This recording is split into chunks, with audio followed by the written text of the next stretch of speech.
Okay, so we are going to deal with 3 different gas laws and then combined gas law. Here's what I'm going to tell you right up front.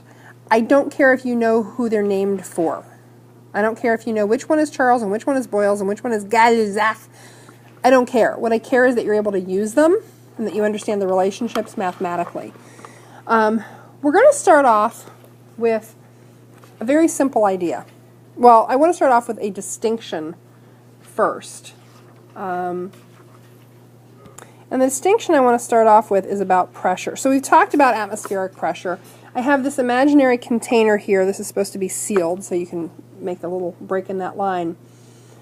If we have gas in this little container, that gas is exerting a pressure on the cylinder, or on the container, from the inside. There is also atmospheric pressure, which is being exerted on the outside. Okay? And when we talk about pressure in a gas, we are most commonly talking about the pressure inside the vessel. Okay? So when we say a gas is under this much pressure and it goes to this much pressure, we're talking about the pressure inside the cylinder, not atmospheric, though that comes in too, especially with flexible containers. So, I have a story for you. Many, many, many years ago, I lived on a mountain out in Arizona. Lived at about 8,000 feet above sea level. And I worked in a little cafe which catered to tourists who came up the mountain. Woohoo! And it was a very simple little place. We mostly sold sandwiches. We did some breakfast stuff. And every sandwich came with a side of potato chips. And it was a small enough operation that Sue, the owner of the cafe, used to drive down to Tucson once a week in her pickup truck, and she would actually buy the cases of potato chips at Costco and drive them back up the mountain herself. We did have a truck for some things, but for some reason we couldn't get chips on the truck, so she would drive down to Tucson and get the chips and bring them up. So those chips were packaged, somewhere, maybe in Tucson, maybe in California. I don't know where they were packaged, but then we brought them back up the mountain, and Tucson's at about 2,000 feet above sea level. And we had a job every time Sue arrived with the chip truck, which was checking all the bags of chips for chip bags that were open. And generally, anywhere from a quarter to half the chip bags would have the end blown open. Why?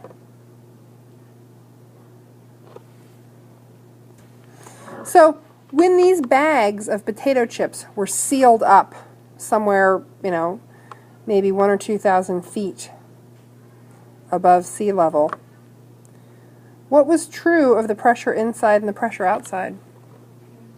They were equal. Yeah, they were equal pressures. And so the chip bags just kind of sit there. Well, when you drive them up the mountain, the pressure on the outside rapidly shrinks. And what that means is that the pressure on the inside is now greater, and the chip bags all look like this. And some of them would actually pop. So it was just a pressure thing. When you lowered the pressure on the outside of the chip bag, the volume of the gas, the air inside the chip bag, increased. The chip bags all went. You could blow up balloons really easily this way. Put so much helium in them and drive them up a mountain. You want to underinflate them first. Okay, so what we just described is a relationship between pressure and volume. If you decrease the pressure that something is under, what happens to the volume? It increases. So if you were to summarize this like a spectator at the Roman Colosseum deciding the fate of a gladiator, how would you do that? What kind of relationship is this? Inverse. This is an inverse relationship. And mathematically, we can analyze this by saying that P1 V1 equals P2 V2. Okay, one goes up, the other goes down.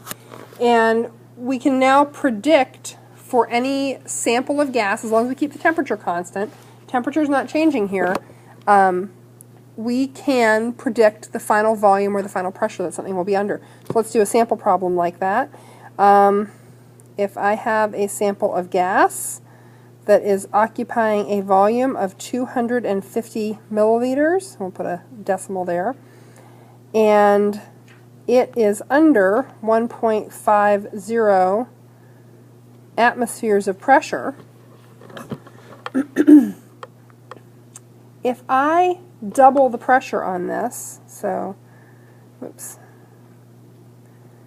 if I double the pressure and I put this under 3.00 atmospheres, what's my new volume? So again, we just need to do real simple algebra, and I'm going to say here, and I'll say it again before we're all done, I beg of you, I beg of you, I beg of you, rearrange your equations before you plug in any numbers. Do not plug in and then rearrange, just do the algebra first. So we're solving for V2, we just need to divide everything by P2. That gives us our second volume. Go ahead. Okay, what you got for a raw number?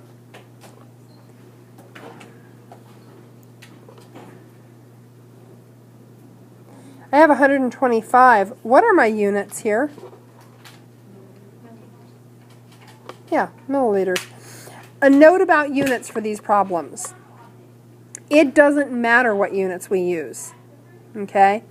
For pressure, we can use torr, we can use ATMs, we can use pascals, kilopascals, millimeters of mercury, does not matter. The only thing that matters is that they match. For volume, we can use milliliters, cubic centimeters, liters, cubic meters. We can use any unit we want for pressure and volume as long as they match on both sides of the equation. So the proportions work for any units. Okay, so these are pretty brainless, pretty simple. Let's do the next kind. So this is a little plunger with gas in it. This would be something that would allow us to have a sample of gas down in a chamber, and we can change the volume of the sample of gas pretty easily by moving that plunger. So what I'm going to ask you is this, and I think you all know that, well, I know you all know this intuitively. If I decided to build a fire under the plunger, what would happen to the volume of the gas? What would happen to that plunger? The plunger would move up. So what we would see, oops, is something like this. The plunger would move up. So as the temperature of the gas in there increased, it would expand. And you know that the hotter things get, the faster their molecules move and the further apart they move. So those gas molecules move farther apart, they're not taking up more space. So what you're just telling me is that as temperature goes up, so does volume. What kind of relationship is this? Direct. This is a direct relationship. Okay, so we can look at something like this. We have a balloon here. I used a balloon. This has a volume that can change, which means that the pressure will remain constant as the volume changes. But if I take this balloon and I put some amount of gas in it, and it has a volume of 125, well, yeah, okay, that's fine, milliliters, and we're in a room like this at 25 centimeters, or 25 degrees Celsius. That's about room temperature, 25 Celsius. So that's my V1, T1. If I take this balloon and I stick it in the middle of the Mojave Desert, where the temperature is pretty scalding, like maybe 50 degrees Celsius. That's over 110 somewhere, pretty hot. What's the new volume of the balloon going to be? Now, mathematically, the relationship between temperature and volume is direct. So we have V1 over T1 equals V2 over T2, except there's a catch. And the catch is this. We can't use Celsius. you have to use Kelvin. So anytime you're dealing with temperature in a gas law problem, it has to be in Kelvin. So how do you convert Celsius to Kelvin? Yeah, and we typically shorten that up to just 273. So the Kelvin temperature is the Celsius temperature plus 273. So that's 298 Kelvin.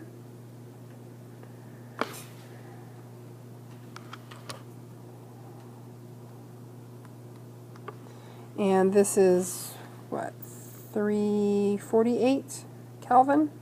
No, I'm sorry, 328 Kelvin? Okay, so this is only, the temperature relationship only holds with Kelvin. Okay, so we want to solve for V2.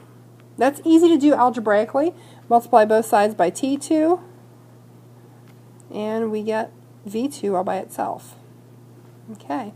So now we're just plugging in numbers and doing the math. Okay, so we've got a raw number of 135.48, etc. What are my units here? Milliliters. They're going to be whatever you used. And with sig figs, we can have 3 sig figs. Oh, no. If I have a decimal there, 2 sig figs. So this would actually be a weird one. It would be 140 milliliters. I should have given myself another sig fig to work with, but because of the 25 and the 50. Because we can't go with our converted numbers. We can only use our original numbers that we were given. Okay, so there's our volume. Okay, have you ever heard of a fire tube? No? Wunderbar. Now, it doesn't hold because, of course, we are changing the volume, so it's a little bit sketchy, but it's a nice demonstration that we can rapidly increase the pressure in something, and when we increase the pressure, we increase the temperature.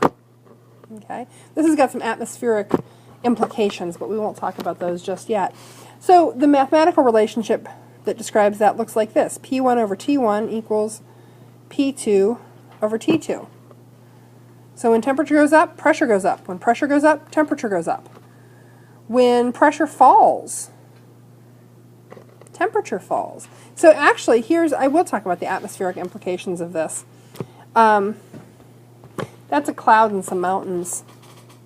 And there's a phenomena that occurs out west a lot. So you have masses of moist air that move off the Pacific Ocean into sort of the coastal flats of Oregon and Washington and Northern California. And then there's this pesky chain of mountains there.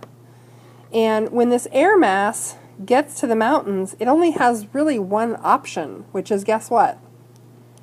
Up you go.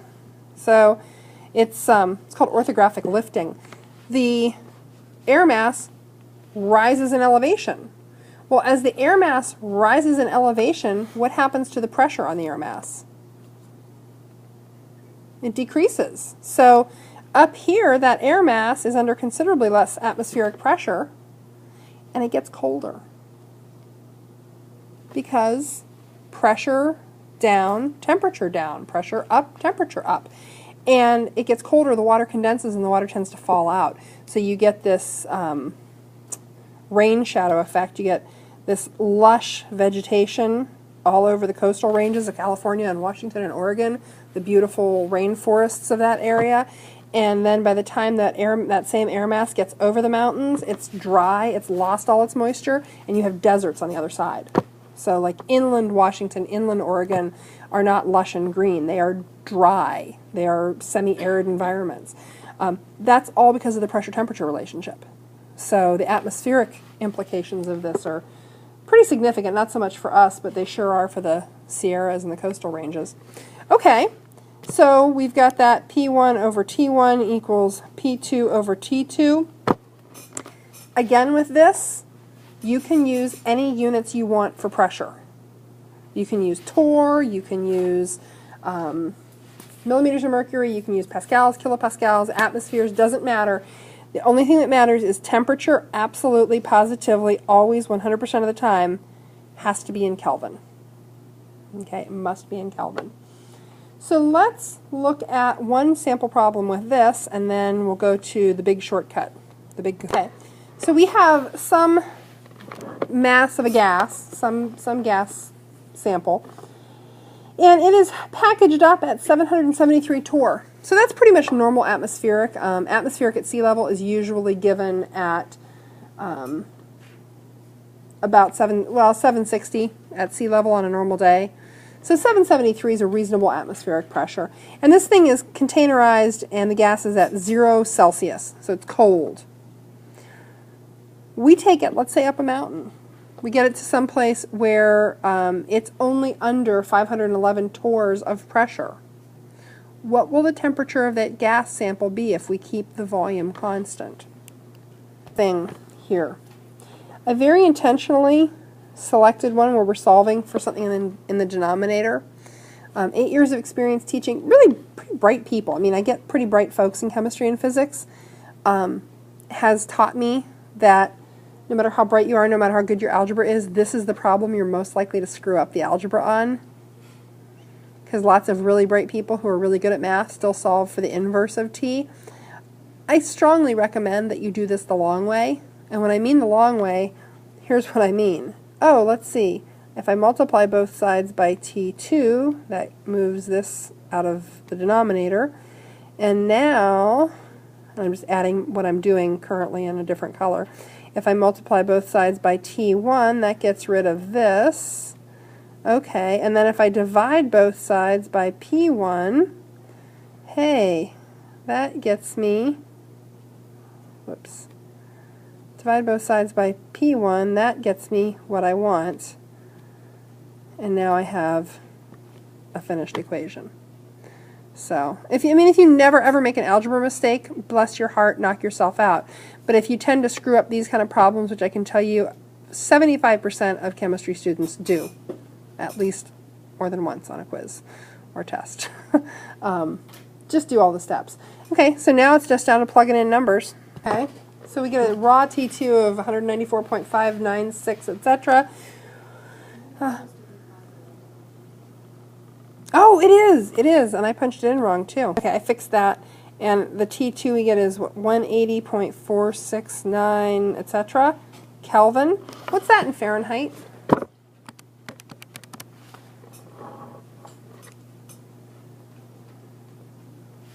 With 3 sig figs. Okay, so what do you get for a Celsius T2? Really, really stinking cold. And if we go with 2 sig figs, it would actually, it's negative 92.53, it would actually be negative 93 degrees Celsius. You don't have to convert back to Celsius unless I ask you to specifically. Sometimes I will ask you to specifically. But usually I don't. I think as little as Celsius temperatures mean to you guys, I think Kelvin means even less. Kelvin's even more confusing. So, you know, I think it's useful to go ahead and convert back to Celsius because at least you have some basis in that. You know that like 20 to 25 is room temperature. That's usually the temperature in here is 20 to 25 Celsius. So, okay. Easy. Again, any units you want for pressure, Kelvin only for temp. The last one, if we roll all 3 of these gas laws together, we get the beauty of the combined gas law. P1 V1 over T1 equals P2 V2 over T2.